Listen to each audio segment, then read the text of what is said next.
আসসালামু আলাইকুম সবাইকে। ইতিহাসের এক বরকতপূর্ণ এবং অভিশাপপূর্ণ একটা স্থানে দাঁড়িয়ে আছি। হাদিস থেকে একটা জিনিস জানি, যেটা হচ্ছে ফোরাত নদী শুকিয়ে যাবে কিয়ামতের আগে। কিয়ামতের আলামত সম্পর্কে একটা কথা বলা হয়েছে যে ফোরাত নদী যখন শুকিয়ে যাবে এবং নদী থেকে যখন স্বর্ণের পাহাড় বের হবে, তখন সেই স্বর্ণ নিয়ে অনেক যুদ্ধ বিগ্রহ হবে। হাদিসে এরকম ভাবে এসেছে যে যখন ফোরাত নদী থেকে স্বর্ণের পাহাড় বের হবে, তখন যেন কেউ এই স্বর্ণ গ্রহণ না করে। এবং অনেক গল্প শোনা যায় যে ফোরাত নদীর এই স্বর্ণ নিতে প্রায় 99টা দলের সংঘর্ষ হবে এবং তার মধ্যে প্রায় 90-99% মানুষ মারা যাবে।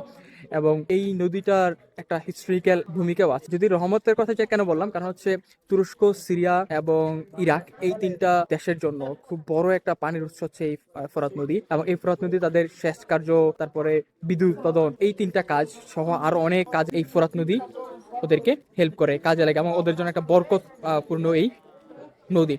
এবং এই নদীর একটা বিশেষত্ব হচ্ছে, এই নদী সাধারণত নৌকা দিয়ে চলাচল করতে হয়, নৌকা বা ছোট ছোট স্পিড বোট দিয়ে চলাচল করতে হয়, কারণ এই নদীটা অত বেশি গভীর না। অনেক আগে থেকে এই নদীটা অত বেশি গভীর না।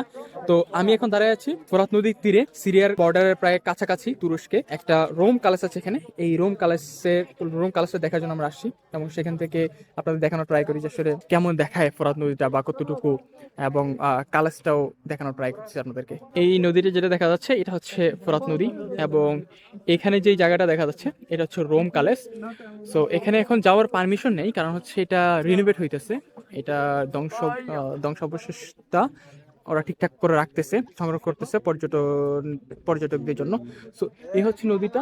এখন এই নদীটা এখান দিয়ে যাওয়ার সুযোগ আছে, এখান দিয়ে যাওয়ার সুযোগ আছে, এবং সম্ভবত এই পাশটা হচ্ছে বর্ডারের দিকে, এই পাশটা হচ্ছে বর্ডারের দিকে।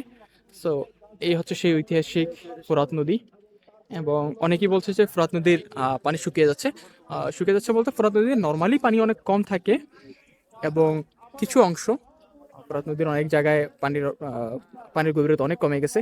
সেটাও যেমন সত্য, তেমনিভাবে এই নদী শুকাতে বা এই নদী থেকে স্বর্ণের পাহাড় বের হওয়া হইতে কতদিন সময় লাগে সেটা আসলে সবারই অজানা।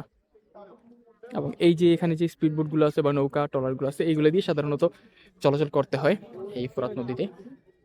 সো এই ঐতিহাসিক ফোরাত নদী, যেটার কথা হাদিসে বারবার এসেছে, এবং কিয়ামতের আগে এখান থেকে অনেক বড় বড় আলামত বের হবে।